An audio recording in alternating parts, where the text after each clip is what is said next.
संवाद जनता की राय में आप सभी का स्वागत करते हैं। मैं नितिन गौतम आज आपको लेकर आया हूं वार्ड नंबर 50 में मनोज जी के साथ। आइए बात करते हैं मनोज जी से। जो निकाय चुनाव आ रहे हैं, बहुत तेजी से बढ़ रहे हैं हमारी तरफ। सभी प्रत्याशी तैयारी करने पे लगे हुए हैं, टिकट की भागदौड़ चल रही है। इसमें जो आम जनता है, उन लोगों के किस तरह के विचार हैं, क्या रणनीति रहेगी जो आम जनता है।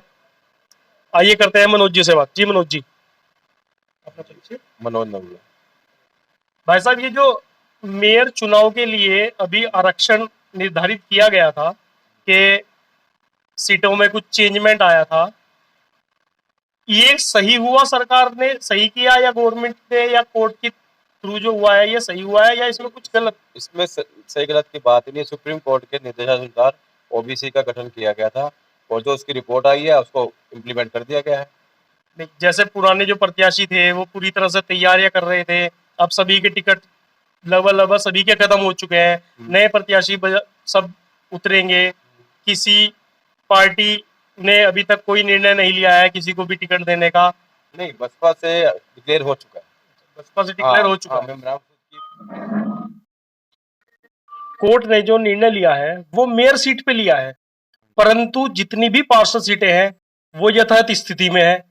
नहीं, क्या ऑब्जेक्शन ही जो था वो मेयर सीट पे था। नहीं, आरक्षण के अगर पॉइंट ऑफ व्यू से देखा जाए तो ये तो सभी के लिए निर्धारित होता है। नहीं, जो आरक्षण की जो याचिका डाली गई थी वो कुछ सीटों पे डाली गई थी। उसके बिहाफ पे उन्होंने कहा था कि जो 3 लेयर का जो पालन नहीं हुआ है वो मेयर सीट को लेके ही था या नगर पालिका अध्यक्ष को लेके था। नीचे के वार्ड को लेके तो देखो ऑब्जेक्शन था ही नहीं किसी का। भविष्य में इस तरह का ऑब्जेक्शन हो सकता है।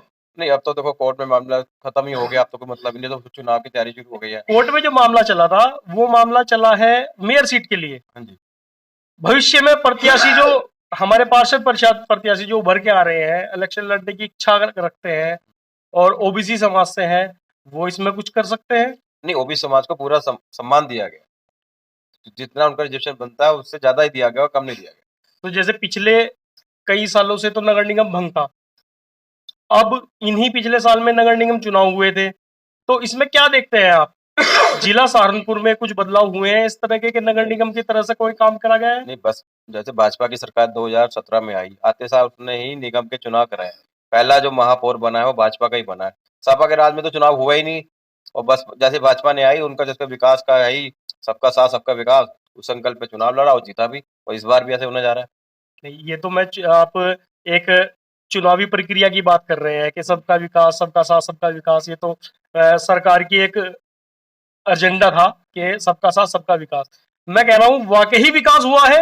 नहीं, विकास हुआ तभी तो 2022 में रिपीट हुए हैं ना। जैसे अभी स्मार्ट सिटी के नाम पे सहारनपुर में चल रहा है कि स्मार्ट सिटी का कार्य चल रहा है सहारनपुर में, पर अभी भी कई जगह इतनी स्थिति गंभीर है कि हमारा आप घंटाघर ही ले लीजिए, सहारनपुर का सबसे मेन चौक में नाम आता है घंटाघर का, पर उसकी स्थिति आज की तारीख में भी इतनी गंभीर है और मुझे लगता है लगभग साल भर से ये स्थिति है। ये सही है? उसकी वजह क्या रही? दुनिया की सबसे बड़ी आपदा आई कोरोना, जिससे 2 साल तक जो कार्य है लगभग समाप्ति हो गया, राजस्व की भी हानि हुई, सब पूरे प्रभावित हुए कार्य। वो 2 साल अगर हमारे खराब नहीं होते तो ये सारे कार्य कब के नहीं बढ़ जाते? 1 साल पहले नहीं बढ़ जाते, हमारे कार्यकाल से पहले नहीं बढ़ जाते। और सहारनपुर में सरकार द्वारा क्या क्या सौगात दी गई है जिससे आप जनता के बीच जाकर वोट मांग सकते हैं कि हाँ हमने ये सौगात सहारनपुर को दी है? भाजपा का तो वैसा एक एजेंडा मैं बताता रहा हूँ, सबका साथ, सबका विश्वास और सबका विकास, और उसी एजेंडे में दोबारा रिपीट होंगे। जैसे हम 2022 में रिपीट हुए हैं, विधानसभा में रिपीट हुए हैं, ऐसे ही हम निकाय चुनाव में भी एक तरफा ही रहेगा इस बार। बीजेपी में बहुत सारे नाम मेयर के आ रहे हैं दोबारा फिर से। इसमें क्या लगता है, वोट पार्टी को देना है या एक अच्छे व्यक्ति को देना है? नहीं, देखिए, जो कार्यकर्ता है वो तो कमल का फूल देखता है और लोगों के मन में भी कमल का फूल ही बसा हुआ है। उन्हें वो व्यक्ति से ज्यादा कमल के फूल को देखते हैं। और व्यक्ति अगर सही ना हो साहब? नहीं, व्यक्ति से कमल का फूल व्यक्ति सही कोई नहीं होगा, ये किसने कह दिया आपसे? तो पार्टी बीजेपी जो चुनाव लड़ेगी वो सबका विकास साथ लेके लड़ेगी। भाई साहब मनोज साहब जी का कहना है कि जिस भी व्यक्ति को पार्टी टिकट देगी हम उसे भविष्य में जिताने का काम करेंगे। और जो हमारे पार्षद प्रत्याशी आपके वार्ड नंबर 50 में जितने भी पार्षद खड़े होंगे, तो पिछले जो प्रत्याशी थे उन्होंने किस तरह के कार्य करे, या आगे आने वाले आपके अगर कोई संपर्क में इस तरह का प्रत्याशी है कि वो लड़ना चाह रहा है, उनसे क्या उम्मीद करते हैं कि ये काम किस तरह के करेंगे? नहीं, मैंने बताया ना, मेयर लेवल पे एक बहुत बढ़िया काम हुआ है, ऐतिहासिक कार्य हुए हैं। स्मार्ट सिटी के अंतर्गत मैंने कहा ना, आज तक पहले हम अंधेरे में, जब सपा की सरकार थी, एक लाइट भी नहीं लगती थी। अब हर जगह लाइटें हैं, सड़कें हैं, अब देखिए हाईवे बन गया चारों तरफ। तो मेयर के नाम पे ही वोट मांगेंगे हम तो, जब भी मांगेंगे, और सरकार के नाम पे ही वोट मांगने में। मतलब प्रत्याशी से कोई एजेंडा किसी तरह का नहीं नहीं, रहेगा।